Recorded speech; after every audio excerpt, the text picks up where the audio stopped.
Hi ఎలా ఉన్నారు అందరూ? Welcome back to my channel. మా అత్తయ్య మామయ్య ఊర్లో లేనప్పుడు నేను మా హస్బెండ్ ఒక్కటే ఇంటికాడ ఉన్నప్పుడు మాత్రం నేను చేసే ఏకైక కర్రీ వెజిటేబుల్ రైస్ అండి.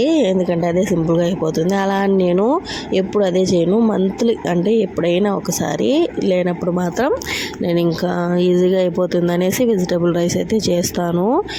ఎందుకంటే ఇద్దరు పాపలను పెట్టుకొని రైసు, కూర అండ్ తాలింపు ఇవన్నీ చేయాలంటే చాలా ఇంకా కష్టం. వాళ్ళతో అస్సలు చేయలేను అనమాట. ఇద్దరిని పెట్టుకొని నాకైతే విసుగు వస్తుంది, ఫ్రస్ట్రేషన్, కోపం అన్నీ వచ్చేస్తుంది.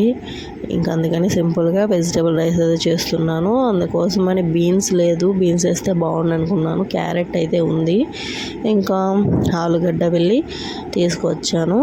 ఇక్కడ నేను ఒక ఆలుగడ్డ అండ్ క్యారెట్లో కూడా సగం క్యారెట్ మాత్రమే వేస్తాను. ఎందుకంటే ఎక్కువ వేస్తే మా హస్బెండ్ తినరు. అప్పుడే ముందుగానే చెప్పేసరికి ఎక్కువ ఉల్లగడ్డలు అయితే వేయద్దు, సగం ఉల్లగడ్డ వేయన్నారు. సగం నేనైతే ఒకటేసారి ఇంకా సగం ఏం సరిపోతుంది, అది కూడా చిన్నదే అని చెప్పాను అనమాట. సరే అన్నారు. ఇంకా నేను ఫస్ట్ ఏంటంటే ఆయిల్ వేసిన తర్వాత బిర్యానీ ఆకులు అవి వేసుకోలేదు, మర్చిపోయాను. తర్వాత మొత్తం టమోటాలు అన్నీ ఫ్రై అయిపోయిన తర్వాత గుర్తొచ్చింది. సరే మళ్ళీ వేరొక బాణలు పెట్టి అందులో ఆయిల్ పోసుకొని తర్వాత బిర్యానీ ఆకులు, మసాలా దినుసులు ఫ్రై చేసుకొని ఇందులో పోసుకున్నాను.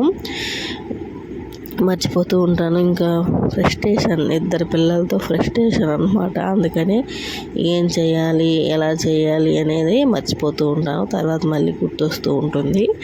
అదన్నమాట. నేను బియ్యాన్ని కొంచెం ఎక్కువసేపు నానబెట్టేయడం వల్ల కొంచెం పొడిగా రాలేదు, మెత్తగా వచ్చేసింది. మనం ఎప్పుడు ఇంట్రెస్ట్గా చేయాలనుకుంటామో అప్పుడు బాగా రాదండి. ఏదో చేద్దాంలే పడదాంలే అన్నప్పుడు మాత్రమే అది బాగా వస్తుందన్నమాట. అంతే, నేను ఈ వంట చేసినా అంతే, బాగా చేయాలని ప్రిపేర్ అయినప్పుడు బాగా రాదండి. ఈరోజు ఇంట్రెస్ట్గా లేదు అన్నట్టు అట్టా చేస్తే మాత్రం అది టేస్ట్గా ఉంటుంది. ఇప్పుడే వంటలు చేయడం ఇంకా బాగా నేర్చుకున్నాను అన్నమాట. ఫస్ట్ రైస్ అవ్వగానే నేనే ముందు తిన్నాను, మళ్ళీ మా హస్బెండ్ తిన్నారు. కొంచెం మిగిలిందనమాట. సాయంత్రం మా మావయ్య కొంచెం పెట్టాను, ఆయన కూడా తిన్నారనమాట. ఇక్కడ నేను ఒక గ్లాసే తీసుకున్నాను, ఒక గ్లాస్కి 2 గ్లాసులు వాటర్ పోసుకున్నాను.